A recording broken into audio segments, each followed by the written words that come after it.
রাধে। ওং নমঃ শিবায়, শ্রী শিবায় নমস্তুভ্যম। আজ এসেছি এই শস্য খেতে। কেন এসেছি? এর মাহাত্ম্য কথা বলার জন্য। এই শস্য ক্ষেতের শস্যের মাহাত্ম্য আছে।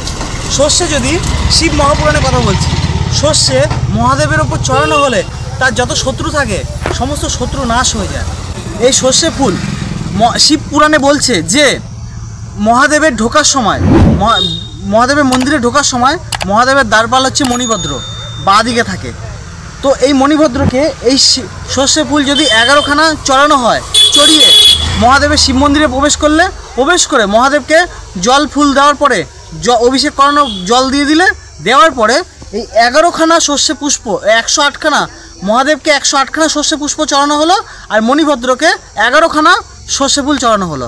এটা কেন করা হয়? এটা করলে কি হয়?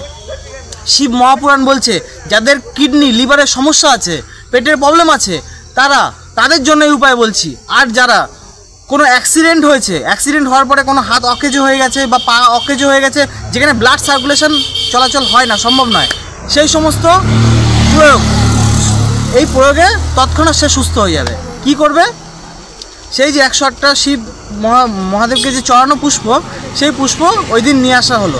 নিয়ে এসে সর্ষের তেলের কৌটোর মধ্যে ওই 108খানা পুষ্প রেখে দেওয়া হবে। রেখে দিয়ে যেদিন প্রদোষ পড়বে, প্রদোষ একদিনই পড়ে, মাসে দুবার আসে, একাদশী পরে দ্বাদশী, দ্বাদশী পরে ত্রয়োদশী। ত্রয়োদশীর দিন সন্ধ্যাবেলা মহাদেবকে স্নান করানো হয়, ওটা প্রদোষ বলা হয়। ওই দিন মহাদেবকে যখন স্নান করানোর পরে ওই যে শস্যের মধ্যে, ওই বোতলের মধ্যে যে 108টা সর্ষে ফুল রাখা হয়েছিল, সেই তেল মহাদেবকে চড়ানো হবে। চড়ানোর পরে যে তেল রয়েছে সেই তেল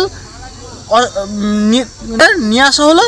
নিয়ে আসার পরে ওই তেল যাদের পেটে লিভারের সমস্যা আছে ওই নাভিতে দিয়ে দাও, দেখবে তৎক্ষণাৎ সুস্থ হয়ে যাবে।